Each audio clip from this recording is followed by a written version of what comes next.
Sorry, it took me so long to get up here after Mitch was done, but my three-legged horse fell over. Alright, I can't see anybody because the light's right here. I'm blind now. Alright, but you know what? I have a treat for you. We have a founding member of Korn in the house, Mr. Brian Head Welch. Woo! Give him a warm welcome of applause. Welcome to South Dakota. What's up, everybody? What is that? What is it? Was there really chocolate in there? Is that Hershey's? Look. Oh, really? Oh, sorry. You guys doing good? Yeah. Right on. Sorry we couldn't play, man. I was telling them backstage my band needs a lot of amps and everything because we're not that good and we play metal music, so we gotta just kind of hide our lack of talent through loud music. And we don't know how to play little. I guess I could play something on acoustic, but it won't sound nothing. It won't sound good. Play it. You guys been here all day or what? Yeah? Wait to see you. Yeah? Oh, dude, sorry, man. Maybe next year, right? Yeah. Yeah. So you guys live like all around here or what? Yeah. Where's the town at? Listen. This is it? Woo! Hey, I'm from a small town too. I think it's a little bigger, but Bakersfield, California, home of Buck Owens, Yeehaw, and Korn. So it was like, that was when we grew up there, me and my boys in Korn, it was like all country. It was like all this stuff, and there's nothing to do except like, go to school, ride motorcycles, fight, and play music. And I rode motorcycles, I couldn't fight, so I was in my bedroom a lot playing my guitar. And that's all we wanted to do, me and the guys, and it was just crazy. Because we started playing like little parties. Anybody in a band here? Anybody play instruments? Yeah. It's like, right? You get your buddies and you go around, you play the parties and stuff. That's what we did. And then we found ourselves in Hollywood, California, the place where dreams come from, dreams come true or whatever. We were there trying to make it and get rich and everything and do that thing. And everything started to fall into place. It was crazy because, I met these dudes when I was like 14 years old.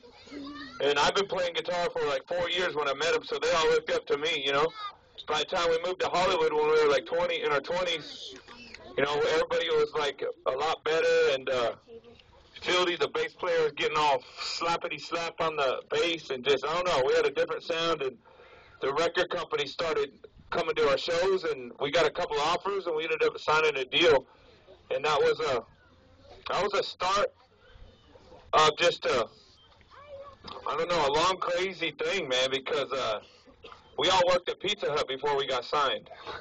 Like, I made pizzas, I cooked pizzas, I delivered pizzas. And Jonathan Davis, a singer, he was the manager of Pizza Hut. The drummer worked there, the other guitar player worked there. And it was jacked up, man, because, like, the singer, Jonathan was on speed, and he'd give all his drivers, because he's the manager, he'd give his drivers speed so that they deliver pizzas like the fastest, out of Domino's. So it was just really twisted, it was just, a bunch of kids being knuckleheads, But when we got signed, we were like, all right, because we were messing around with speed a little bit too, or a lot of it. But yeah, let's get real. But yeah, we were doing it. We would just do it. What would you call that when you tweak on the weekends? Like tweekenders or something? Yeah, we do a binge, like a 3-day binge every weekend, and just kind of be up all like, just jacked up, you know what I mean? And but when we hit the road, we're like, dude, we can't ruin our career. We're gonna go make it right now, and we can't just give it all up and waste our lives, So we hit the road. We started touring with big bands like right away. Ozzy Osbourne, Megadeth, Danzig, Marilyn Manson, and we were just like going, what is going on here?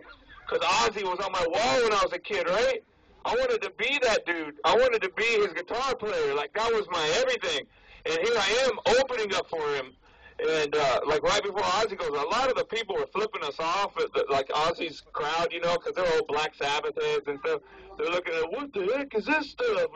Get off the stage. But we started gaining fans, you know. I think the people in the back like this the most. But yeah, we started selling records. We went gold on that tour. Ozzy came in our dressing room and congratulated us when we went gold. He's like, oh, congratulations, go. He mumbled his Aussie thing. But it was crazy. I was like, I don't care if you can't talk, man. You were on my wall when I was a kid, and I'm stoked. He'd be hopping, you know how he walks? So. But that's Ozzy. It was just cool, man. But, man, we were just drinking a lot and playing our music, and we loved it. But we started getting into drugs here and there. You know, on the road we do coke. At home we do speed. And it was just getting dark, you know what I mean? It's like when you do stuff over and over that's not good for you, you're going to start to feel the effects. So year after year, but it's crazy because we're still doing good with music, you know.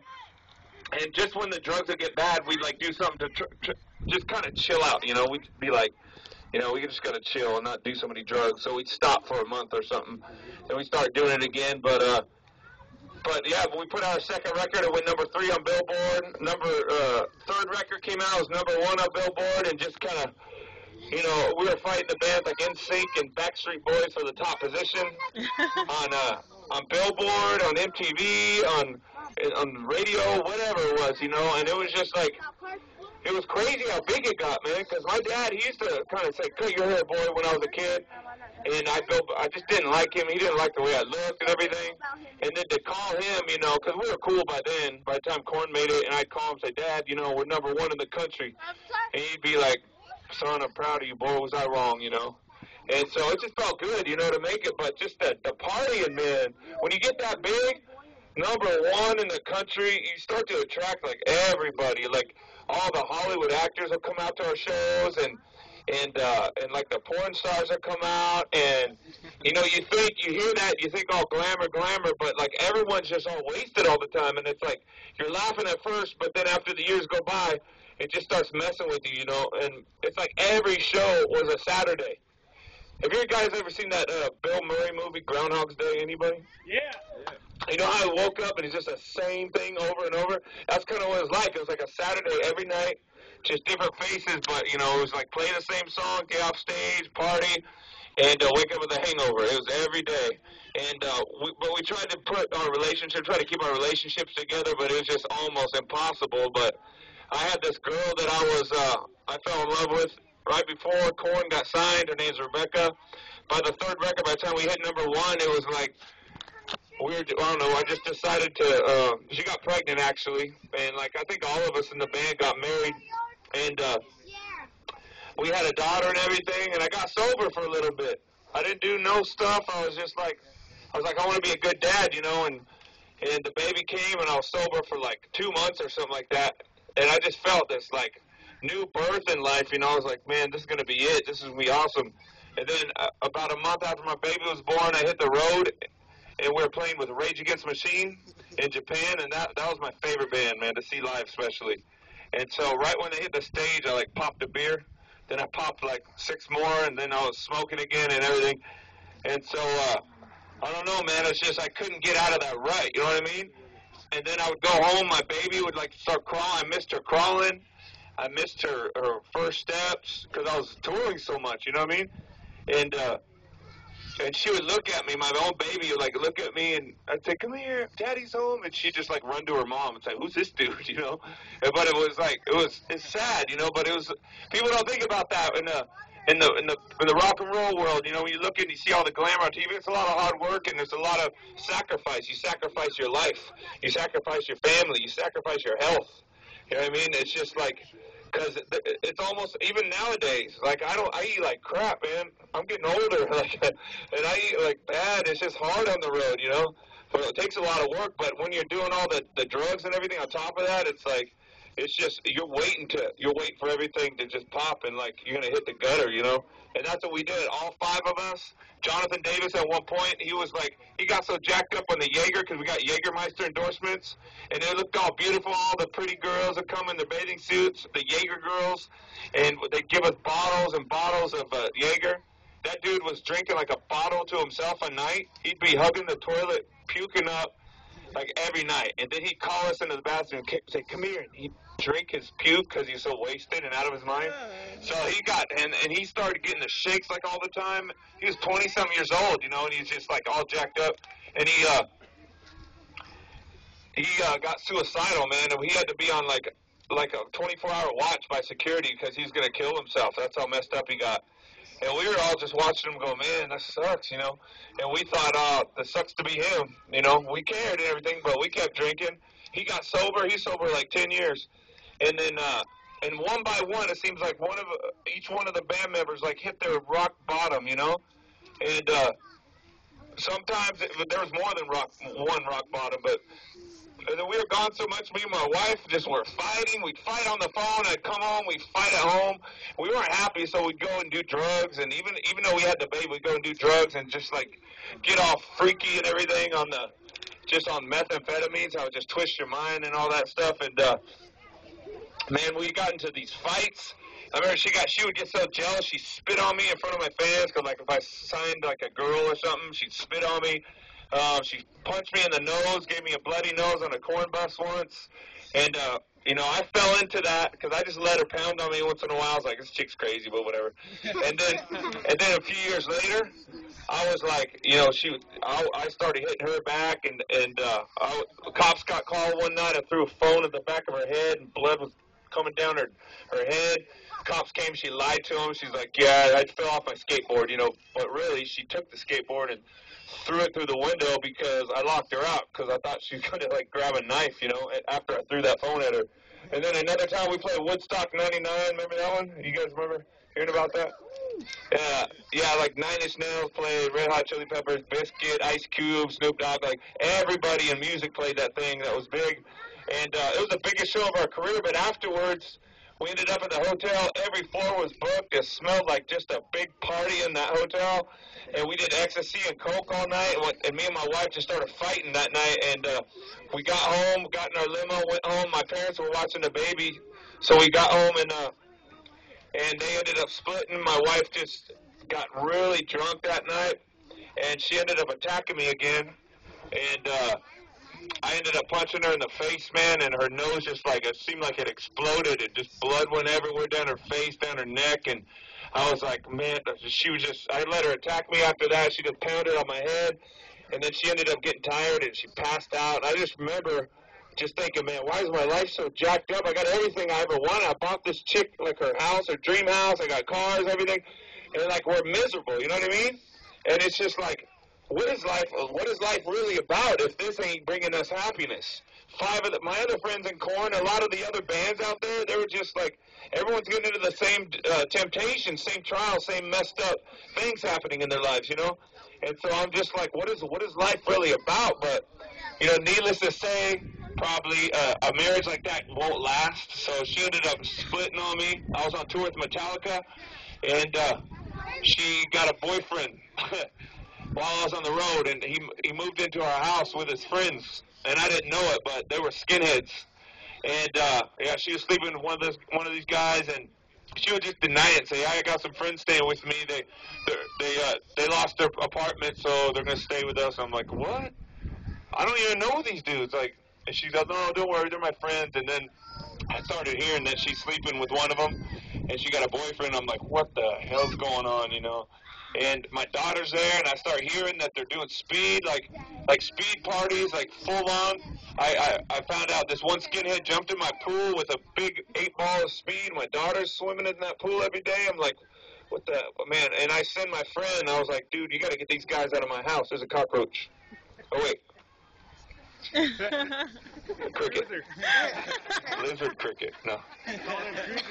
So I sent my friend over there. I was like, dude, get these skinheads out of my house. Not thinking. I was just so pissed. I was so mad that these guys were in my house, and I was like, get them out. Get them out. And my boy went over there with his gun, and just in case and he's going to say, this is my friend's house, you got to get out. And if anybody started something, he was going to, you know, pull that out. But luckily they weren't there, and my daughter was over there with a babysitter, so my wife split town, so I had a break on the Metallica tour. I went out, and I got my daughter, and I brought her back on the road, And right then I became a single dad because my wife just pretty much didn't show up to fight for custody because I was going to give my kid to these skinheads, right? So I was like, what am I going to do with this kid? I'm a rock star. You know, I tour and I party for a living. You know, but my heart went out for my kid because her mom was so screwed up, you know? And I was like, at least I could get myself together because, you know, I always functioned. Even though I was an alcoholic and a drug addict, I was like a functioning one. So I was like, all right, I got to go from 30 beers to like a six-pack a night now. I just got to chill. I got to raise my kids. So I took her on the road, man. I tried to do this thing. And it was, you know, I felt really empty because I was doing it alone, but at the same time I had a lot of help from my friends, you know. We had a lot of security and bodyguards and stuff in Corn, and I'd say, hey, Lope. This guy's name was Lope because he bit an ear off this dude once, so they called him Lope. And he would take my daughter for stroller rides, you know, big old dude. He's like, you know. And so it was cool, you know, my friends were helping out. When I went home, I really got sober this time, you guys. I was like, okay, my wife's gone. I'm going to get back into the game. I'm going to get in shape. I'm going to start dating, and I'm going to be a good dad, you know? And so 4 months I was sober. 4 months. That was like eternity back then because I drank every day. And that was a huge thing. And then 9/11, the planes hit the towers, you know? Everyone's tripping. Everyone's like, there's World War III. Anthrax is going to come in the mail. Remember all those scares that was going on? I was like, man, I ain't going out sober because I thought the world was going to blow up. So I started drinking. And just like that, I fell into my stuff for the next 3-4 years. I was just drinking every day, out on the road, home. I started taking Vicodin, like, not for pain. I just to get the high. I was up to like 17 Vicks a day. At one point, I was taking Xanax like it was Tic Tacs. I was just like, I was out of control. I went way back, but I was like, it's just Coors Light and pills. It's not against the law, so I rationalized it. And when I started getting into Coke a little bit more, I was like, it's just Coke. At least it's not speed. I'm not staying up for days, only like one day. And so, you know, just sitting here lying to yourself. And I was like that scumbag, skinhead, and my scumbag wife who started doing meth and left her family ain't never going to do speed again. Never. And by that time, I moved back all the way to where Corn started, where we grew up. It's Bakersfield, California. No, I ended up there. My parents were there. They helped me raise my daughter. I was chilling there in between Corn tours. One of my friends goes, hey, man, you want to do some speed? I go, no way. I don't do that stuff no more, man. About six beers later, I was like, all right, just one line. And you know what I mean? And I fell right back into it. Be careful who you judge because I was worse than my ex. Because I was a functioning drug addict, and so I did way more than her because I thought I could handle it. And I could. I took it all over the world with me. My band, they said, man, you're starting to look ate up, man. What's wrong with you? I was like, I'm taking too much Vicodin. I got to get off that stuff. And like, oh, okay. Well, yeah, chill on that. And, you know, if I would have said speed, they would have been like, dude, you can't be doing that, you know. Because I was risking my freedom. I went to the countries that said penalty by death if they catch you with any drug smuggling or taking into their country. And I was like, man, I don't want to die. I don't want to get thrown in jail. I don't want, you know, and my life was just going. I was broken, you guys. I was like, nothing made sense. I was just a wreck. And I wanted to die, but I wanted to live for my daughter. But then I would say, why do I want to live? I got everything I ever wanted. I'm miserable. You know what I mean? So it's just like, what is life really about? So I just kept getting high for 2 years, like 600-something days in a row. Man, my nostrils, my nose passages or whatever were sore. If you ever done meth, it burns, man. And I tried smoking it a couple of times, but thanks, kid. And it just, I don't know, I was a snorter. So I just did it every day for hundreds of days. And but I got to the end, man. After I was smuggling drugs into countries, and when I ran out, I had my dealer send it from the United States to like Germany. He'd send me 8 balls hidden in these candles and everything, and I'd be like, I'd track the package, going, okay, it's coming to the hotel. Okay, either cops are going to come through the door because they found it in some scanner or something, or I'm just going to continue to get high. But it scared me, and I got the drugs. I didn't get caught, but it scared me because I was like, I could have easy. You know what I mean? They got all that stuff, or they can catch you. But it was just, I don't don't know. That scared me. So I went home and I wanted to get off the drugs. I was like, okay, I'm suicidal and all this stuff, but I got to get off the drugs so I can make a rational decision about what am I going to do? Should I just stay in corn and just live this life? And what about my daughter? You know, and so I tried to get clean. I went to a rehab place, outpatient. They tried to give me more pills for getting off the drugs, and I was like, I don't want to take pills. That was my addiction before the speed. I don't want, but I tried it, and I went home, and the first day I quit, I was like, I got so panicked. I was like, I have to have speed. I have to have speed. And so I ran back to my dealer, and I got more drugs. And I was so addicted. I was so stuck.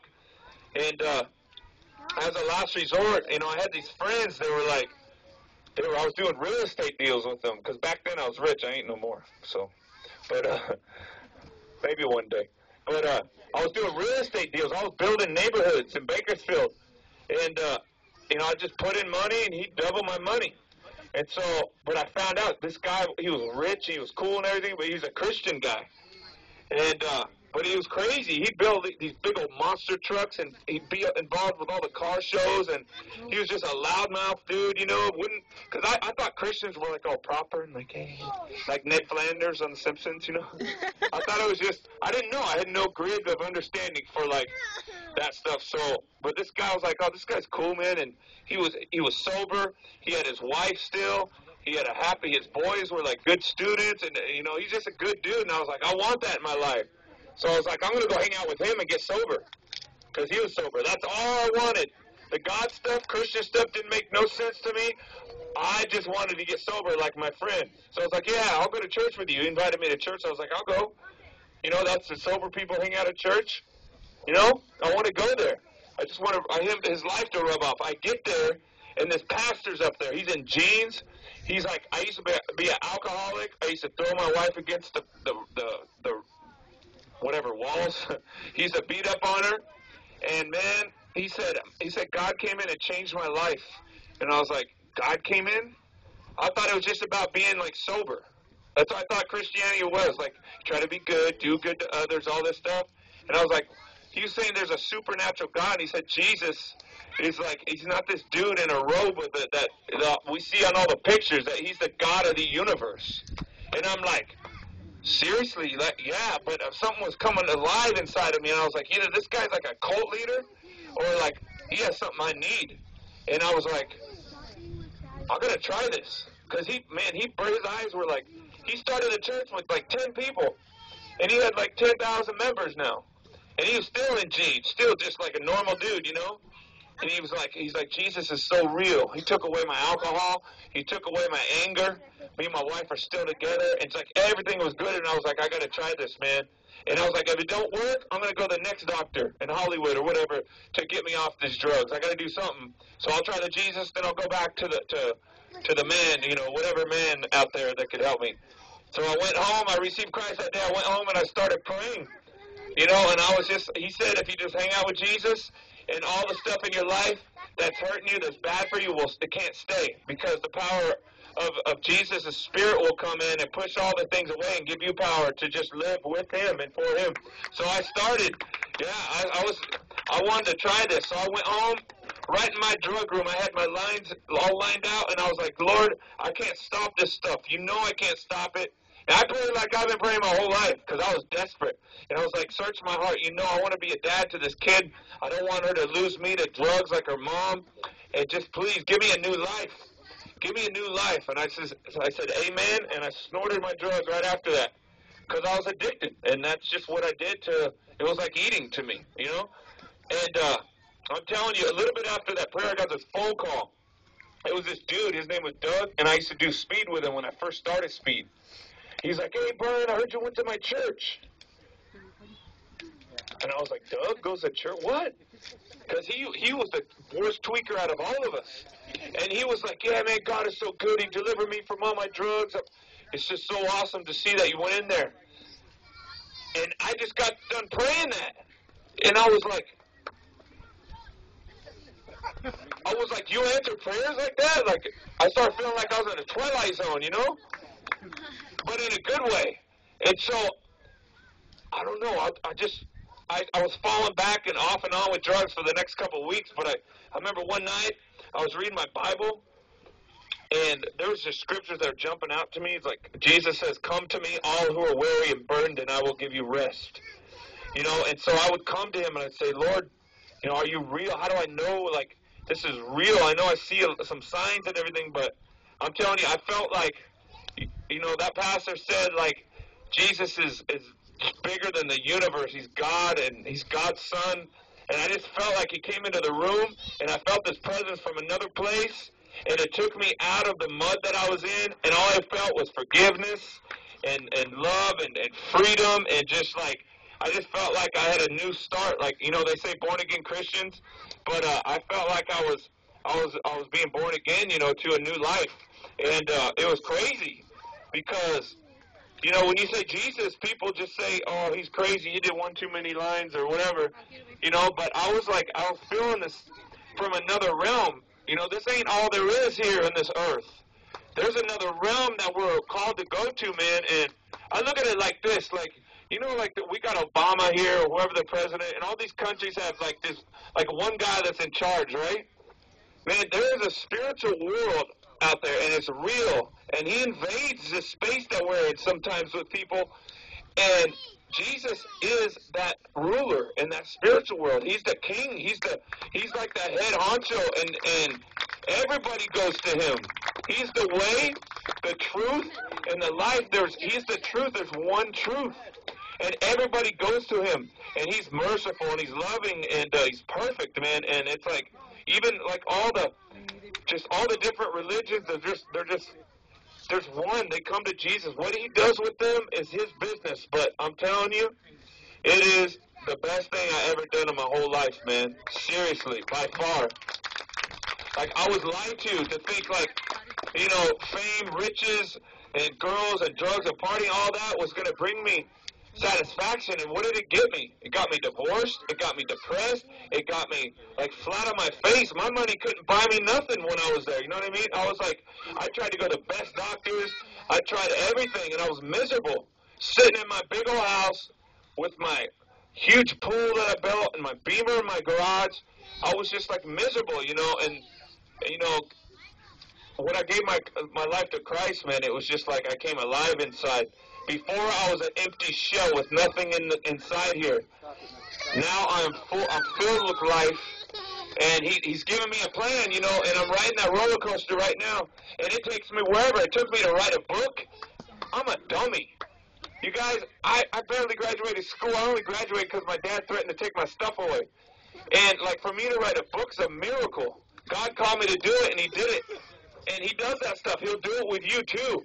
Maybe some of you guys are Christians, maybe you're not. He puts a calling on your life, and he gives you a gift inside of you of things to do for him. But the number one thing is to know him. You got to meet him, and you got to get to know him. I've been getting to know Christ for 7 years, and I'm telling you, it's real. It's not easy, but sometimes it's really easy, and sometimes it's really hard. I gave up everything to follow God and to raise my daughter, and you know, I got to be there for the years that really mattered, you know.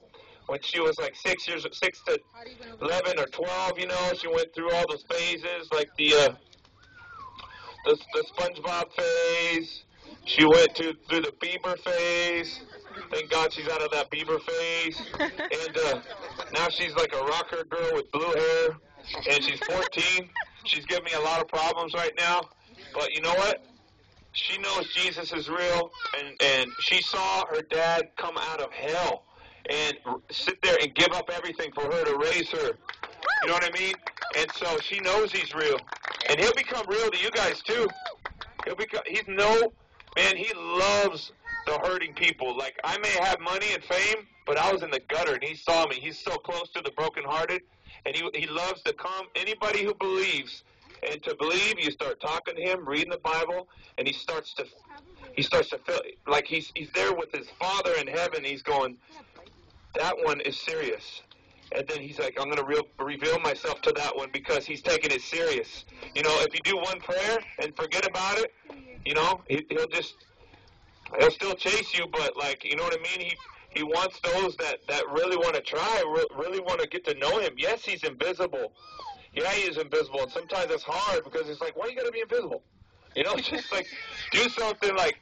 But the reason why you know is because inside your heart, he comes to live inside, and he starts to change you. I was crying a lot, like tears of happiness, going, what are these? You know, I haven't cried in like 10 years.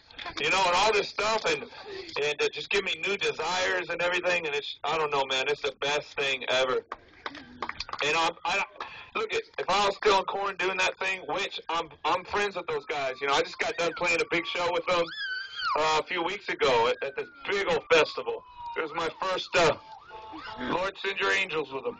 Hey, it was my first reunion show with Corn, you know what I mean? And those guys, they're sober now, they're doing good, and who knows what's going to happen with me and them in the future. But I'm just saying that God is good, man. And he took me away from Corn for my daughter for a season. Now he's sending me out all over the world to play music. And I'm stoked to be able to come here with you guys. And I'm sorry we couldn't play hopefully next year, but you know what I mean? It's just like I never know this adventure, what's going to happen. Everywhere I go, I see people get off drugs.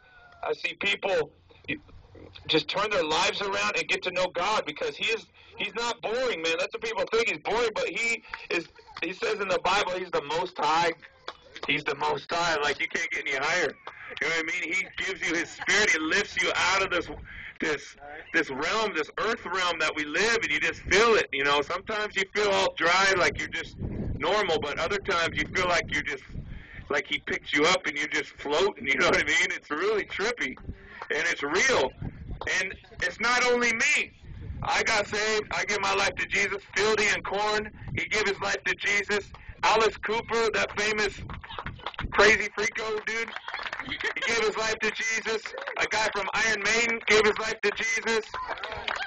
Ozzy Osbourne's former guitar player, who's with him for like over a decade, Zach Wilde, gave his life to Jesus. He's talking about it in the media, saying he's a soldier for Christ. I mean, a guy from Slayer is talking about how he's got spirit. I mean, it just goes on, you know. And it's like God's doing a new thing, because religious people would have told us back in the day, in the 80s and stuff, that heavy metal, they're going to hell, they're of the devil and everything. And God's going, oh yeah? You think you're better than them?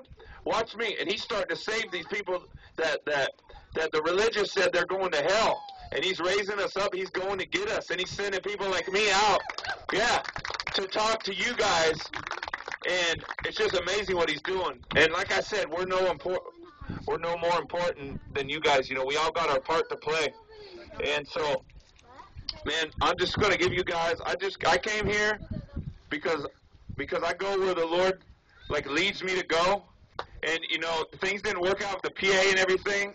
And we flew in here, and I was like, you know what, right when we got here, I was like, man, we're here. Let's go do something there. You know what I mean? And it's just like, so I came just to give my life story to you guys, just because I had it all. I had all the world ever had to offer, and it just was empty. And I saw so many of my friends just empty too, and I was like, so once I knew the truth of Christ coming in, I was just like, I'll go share it everywhere, you know. I don't like to beat people over the head, but I share my story, you know. And so I just want to give you guys right now an opportunity. I just want to pray with you guys. You know, I came all the way out here, and the Lord is so real, and he'll do just miracles in your life.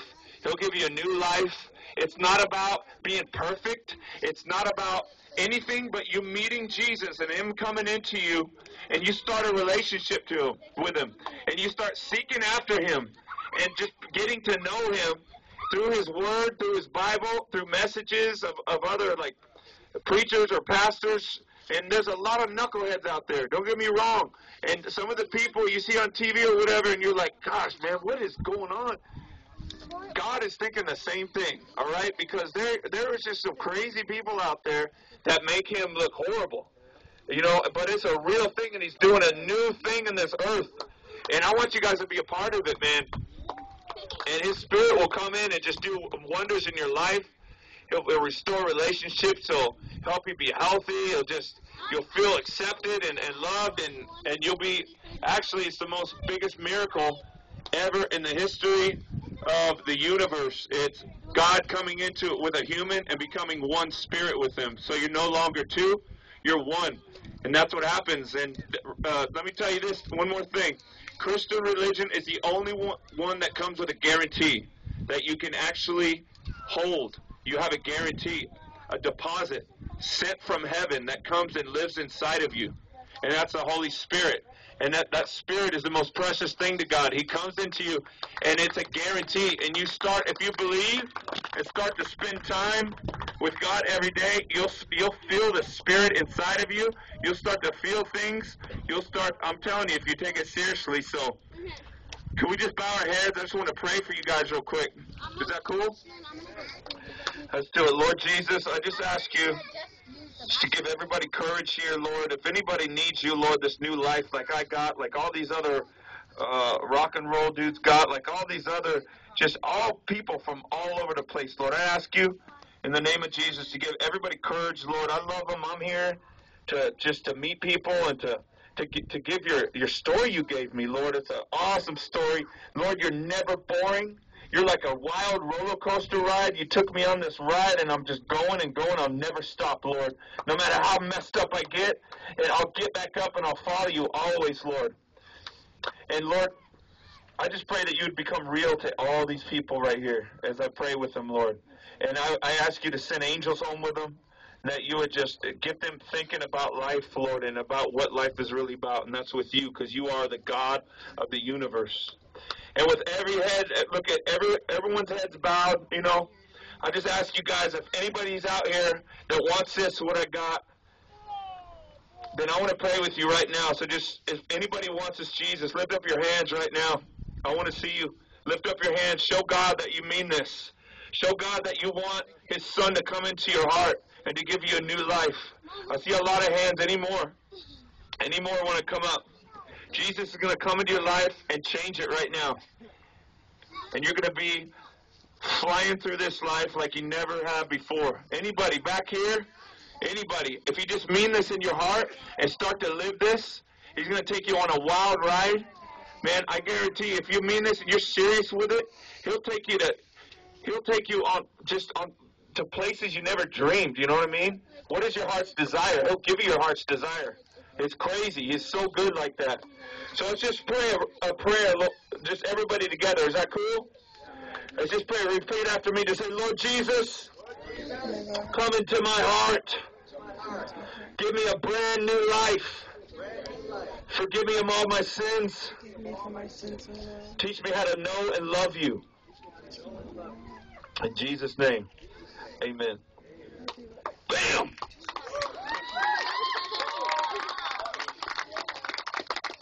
Thank you guys so much. I appreciate you guys coming and listening. Maybe next year we'll be rocking out with you guys. And we got some merch out here.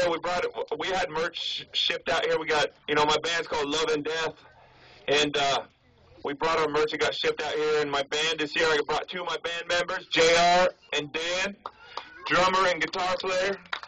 And so we just want to come and say hi to you guys, and we'll be out there in a few minutes, all right? We'll be by the merch if you guys want to pick something up.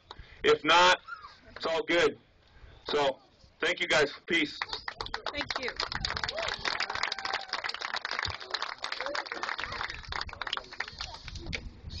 All right, how about another round of applause for Mr. Brian Welch? All right, a round of applause. You got to do it my way. All right, I got to introduce you to somebody. This poor kid, I call him my evil twin. My mom calls him Sean Jr. I apologize. He's actually the better of the two of us.